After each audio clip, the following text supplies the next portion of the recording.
Charita Weber Poulsen fra Alpha Kvinder. I dag vil jeg vise dig, hvordan du selv kan vælge at bruge din tid på det, der giver dig allermest livskvalitet. Udgangspunktet er, at du bosser over din tid, og du altid har et valg. Jeg viser dig, hvilke kalendere du skal oprette på din smartphone, så hver gang du vil tilføje en aktivitet, tager du stilling til, hvilken livskvalitet aktiviteten giver dig.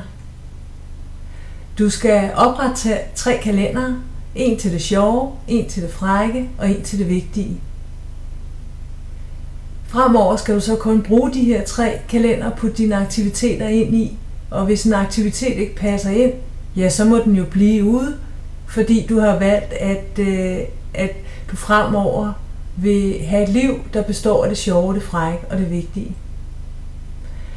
Du skal lige være opmærksom på ikke at slette dine nuværende kalender, så sletter du de aktiviteter, du allerede har i. Så skal du være ret sikker på, at det er det, du vil, hvis det er det, du vælger. Ellers så er det bare fremover at sætte dine aktiviteter ind i de nye 3 kalendere. Kan du se fidusen? Du booker kun aktiviteter, der er enten sjove, frække eller vigtige. God fornøjelse med dine nye aktiviteter, og tak for nu.